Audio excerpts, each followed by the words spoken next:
kekang apa ni untuk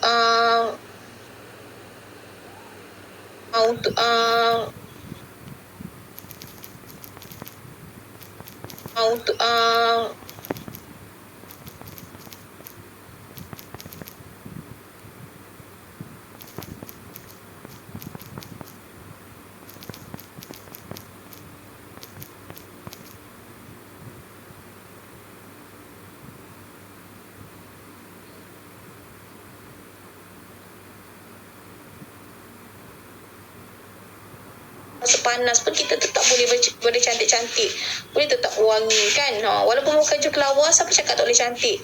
Pakai baju kelawar, hias sikit-sikit wajah, janganlah sampai berminyak apa semua kan. Wangi-wangi ni segala bau cili tumis bau ada kan kat badan kita, kat baju kita kan.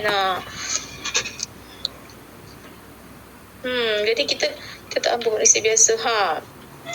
Jadi kita kenalah belajar untuk memperbaiki diri sendiri. Macam itulah saya cakap, dalam hubungan kita sebenarnya nak cari pasangan tu, kalau kita nak membantu dalam poligami lah, kalau kita nak bantulah orang-orang yang memerlukan, yang kita rasa kita perlu bantu. InsyaAllah. Janganlah kita bernikah sebab kerana nafsu. Kita nikah sebab kerana kita perlu bantu. Kita kena jaga agama dia. Dia perlu diselamatkan daripada agamanya. InsyaAllah tak ada masalah. Saya tetap sokong poligami. Saya tak pernah menentang poligami. Walaupun kawan-kawan saya sangat tak setuju dengan saya. Cakap jangan jadi munafik kan. Sebab perempuan ni susah nak terima poligami. Dia kata dia janganlah munafik sangat kan untuk saya. Nafsu untuk ilmu. Jadi upaya melainkan segalanya kehendak Allah. Nafsu untuk ilmu. Jangan kerana kita rasa kata apa yang saya cakap tadi, dalam poligami lah, kawan-kawan saya kata saya munafik sebab saya tak semua perempuan boleh terima. Jangan munafik sangat lah kan, nak terima poligami sebab dia tahu perempuan takkan boleh terima tentang poligami. Saya kata saya tak menipu. Saya tak pernah menipu perasaan saya untuk saya menolak poligami kalau benda tu berlaku pada diri saya. Mungkin memang kita wanita ni memang akan ada rasa cemburu, tu normal. Tapi kenapa kita perlu menolak poligami sedangkan kita tahu sebab apa yang suami kita, contohlah suami kita nak kahwin dengan orang ni atas sebab apa. Kalau lah kita kena tahu tu lah. Sebab tu saya kata saya tak menentang poligami. Kita sebagai wanita jangan terlalu sempitkan fikiran kita bila kita rasa kita tak nak suami kita poligami ni sebab kerana kita tahu suami kita nak madukan kita. Tapi kita tak ambil pelajaran, kita tak ambil kefahaman tu. Kenapa, sebab apa untuk dia poligami? Adakah kerana nafsu dia ataupun kerana dia nak bantu orang yang susah? Ataupun dia nak bantu orang yang susah. Jadi kita kena faham bab tu lah. Jadi kita tahulah sama ada kita ikhlas untuk teruskan dia merestui poligami dia tu ataupun tak. Kita kena tahu tu lah. Kalau untuk saya, kalau saya jumpa kalau contohlah pasangan saya lah nak kahwin dua, nak poligami, tapi sebab kerana dia nafsu dia sebab dia nak kahwin dengan perempuan ni, sebab apa nak kahwin perempuan pula, orang yang bisnes, orang yang kaya kan. Kenapa, untuk apa? Lepas tu cantik pula tu, sebab kerana dia nak lah, dia suka jatuh cinta dengan perempuan tu. Tapi saya tak restu. Saya tak setuju. Sebab kalau dia kahwin dengan ibu tunggal, anak 5, anak 6 ke, saya setuju. Sebab orang-orang yang macam tu lah yang perlu kita selamatkan, kita perlu nikahi. Mereka perlu mendalami ilmu munakahat lagi tu. Itu dalam ilmu munakahat kan. Kalau kita sekolah dulu, sekolah agama, darjah 5, saya darjah 5, darjah 6 sekolah agama, kita belajar dah munakahat dah. Dah belajar lah munakahat. Jadi itulah, kita kena faham. Sebab tu kita tak boleh pukul rata habis. Bila orang poligami je kita rasa orang tu gatal, orang tu mengadakan. Tapi kita kena tahu kenapa dia nak poligami. Kalau kita rasa dia poligami sebab kerana nafsu, dah tentu kita tak setuju. Kalau saya pun saya tak setuju. Saya tak setuju. Tapi untuk setakat ni saya sangat-sangat menyokong poligami. Tapi dengan sebab-sebab je. Kalau nak syahadat untuk menelak maksiat daripada Allah pun tak ada masalah. Kalau rasa kita perlu nikah lah untuk elak daripada kita melakukan perkara-perkara yang tak diingini, insya-Allah. Tapi kita kena memahami diri kita dulu, kita kena faham diri kita dulu. Adakah bila kita berkahwin lagi satu ni, kita akan selamatkan lagi, kita akan dapat mengelakkan lagi diri kita daripada melakukan maksiat kepada Allah SWT. Itu yang kita kena faham. Kalaulah kita kahwin lagi satu ni, betul-betul kita percaya dengan kita mengahwini wanita ni dapatlah mengelakkan kita daripada melakukan maksiat, insya-Allah boleh teruskan, go ahead. Tapi kalau kita tak yakin dengan diri kita, lepas ni aku kahwin, kalau aku kahwin lepas ni, tapi boleh ke aku menundukkan nafsu aku bila aku dah berkahwin ni kan?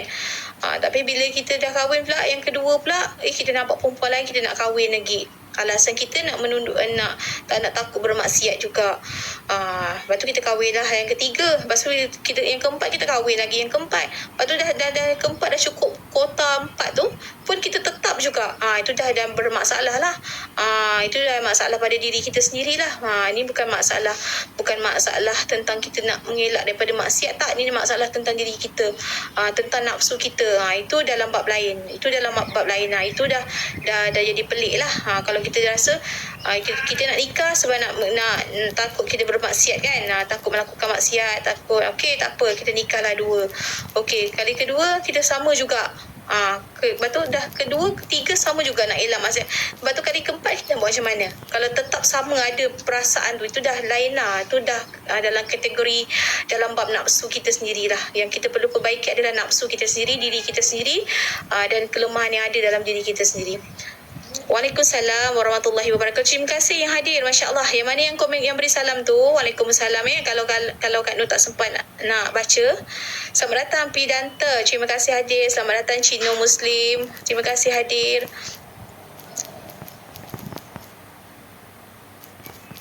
Terima kasih Tuan Anwar Nazri follow saya, masya-Allah. Terima kasih banyak-banyak. Saya sebelum kahwin saya tanya dulu pasangan adakah benarkah jika saya kahwin 4 dan asbab tertentu. Lepas tu lepas tu Assalamualaikum sahabat saya Cikgu Zul. Terima kasih Cikgu Zul. Cikgu Zul tak boring ke dengan celot? Tak boring ke dengan celot saya? Cikgu Zul hari ni cuti kan, hari Ahad, sabar tak mengajar kan hari ni. Cikgu On baru kahwin dengan pasangan pertama.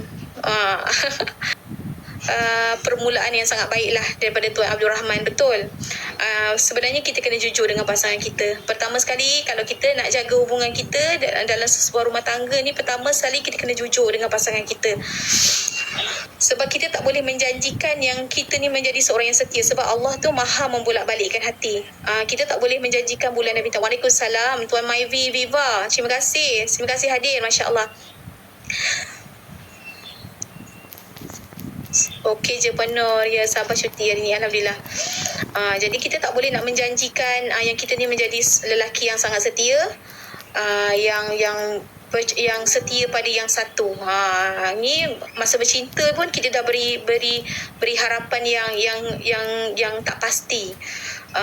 Sebab kita ni bukan siapa-siapa, yang pegang hati kita adalah Allah Subhanahu Wa Taala.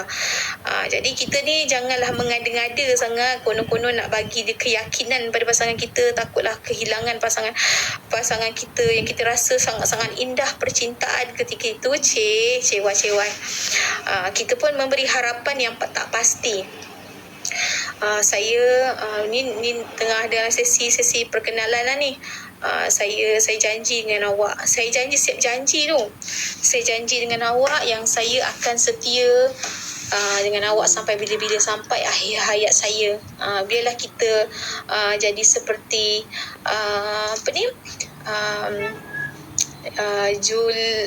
Julia Romeo and Juliet kan. kita pun rasa macam nak bagi keyakinan yang tak pasti tu, janji yang tak pasti tu pada pasangan kita, nak bagi dia rasa dia lah lelaki paling tepat untuk aku cari dia. Perempuan ni pun, kita ni sebagai perempuan ni memang mudah termakan kata-kata manis kan. Kita pun okey lah, dia betul-betul setia. Kita yakin lah dengan pasangan kita bila dah dijanjikan kesetiaan tu. Tapi tiba masa Allah uji, Allah akan bagi ujian. Sebab kita tak tahu jalan cerita kita tak tahu. Semua jalan cerita kita adalah rahsia Allah SWT. Kita tak tahu jodoh, ajal, maut, semua rahsia Allah. Kita tak tahu. Tiba-tiba ada satu dalam usia barulah, masuk 2 tahun ke setahun perkahwinan, Allah uji pula suami nak kahwin kan. Masa itulah kita datangnya perasaan tak reda tu. Perasaan tak reda tu macam-macam lah semua yang kita ungkit. Sebab tu kita belum kita nikah, kita kena jujur. Memang itulah kita kena cakap. Apa yang tuan sahabat saya tadi cakap, tuan siapa je, saya tengok dulu ya. Namanya, saya scroll dulu. Tuan Abdul Rahman. Kalaulah jujur macam tu, Alhamdulillah, sama ada terpulang pada dia kan, dia nak terima hubungan tu ataupun tak. Kalau dia rasa okey, dia terima, maknanya dia dah bersedia. Apa sebarang kemungkinan dia memang dah set kat dalam minda dia. Maknanya aku kena reda apa-apa dalam rumah tangga selepas ni, aku kena reda sebab pasangan aku ni dia dah jujur. Jadi dia dah tak takut dah. Dia dah tak takut nak menjalani alam rumah tangga tu, sebab dia dah tahu, dah tahu yang suami dia, kalau ada jodoh, suami dia akan kahwin lagi. Jadi dia bersedia kan. Tapi kalau tak ada, kadang-kadang lelaki ni dia cakap macam tu sebab dia tak tahu jalan cerita, dia tak tahu kenapa, dia tak tahu jalan cerita seterusnya dalam rumah tangga. Sebab tu dia bukan bermaksud dia nak menduakan nak cari pasangan lain. Maksudnya bukanlah dia nak berpoligami sangat, tapi dia bersedia dengan sebarang kemungkinan. Dia cakap je macam tu, tapi tengok sampai 10 tahun, walaupun dia dah cakap awal-awal lagi, dia cakap kalau selepas ni saya nak kahwin 4, boleh tak, contohlah kan. Tiba-tiba dah kahwin sampai ketua, sampai dah meninggal pun tetap dengan isteri tu satu je. Sebab tu dia kena bersedia awal-awal dengan sebarang kemungkinan. Okey, saya nak baca lagi komen saya. Kalau nak poligami sebab nak bantu wanita suka itu saja ya. Ni pun baik. Kecik gapo kak, kecik pasal rumah tangga dek. Firdaus, terima kasih hadir. Assalamualaikum. Waalaikumsalam. Okey, saya dari Keluang, Puan Nur. Baik. Saya daripada Pontian, Johor. Keluang dengan Pontian berkongsi masa yang sama. Kan kita berbuka 7.16 kat sini, Pontian di Keluang pun 7.16. Kan kita berkongsi masa yang sama. Kalau seorang dah bahagia, ini kan 4 orang kan. Kalau seorang dah bahagia, 4 orang lagi bahagia. Macam mana kita nak tahu ada orang ketiga dalam rumah tangga kita? Okey, macam mana saya nak cakap? Sebenarnya kita ni kita akan dapat tahu juga.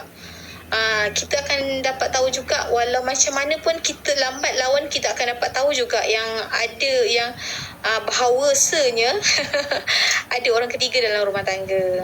Walau macam mana lama, macam mana pun kita akan dapat jawapannya. InsyaAllah Allah akan tetap akan bagi tahu yang akan ada orang ketiga dalam rumah tangga tu. Tak kisah, mungkin setahun, 2 tahun, mungkin dah tua, ataupun mungkin lepas kita dah meninggal, masa tu kita akan dapat tahu juga. Kita akan dapat tahu juga. Lama laun tetap akan dapat tahu. Cukuplah janji Allah itu pasti ya. Terima kasih Syira. Terima kasih share live Kak Noh ya. Jangan berjanji kalau tak tertunai. Ya, kalau tak tertunai jangan berjanji. Jadi berikan kata orang tu, macam tu Abdul Rahman cakap tadi lah. Kita kena bagi tahu kat dia. Kita tak boleh janjikan kesetiaan. Maksudnya tak bolehlah janji yang dia ni, suami ni, kita ni sebagai suami ni dimiliki oleh dia seorang. Macam itulah. Kita kena jujur. Terima tak terima tu belakang kira. Yang penting jujur tu penting dalam persetiaan hubungan. Kalau bini dia berubah sikap tak hirau hak suami, buat kita macam tungkol. Okey, sebab tu kena beritahu dari awal host. Ya, betul. Sebab tu kena beritahu daripada awal. Waktu awal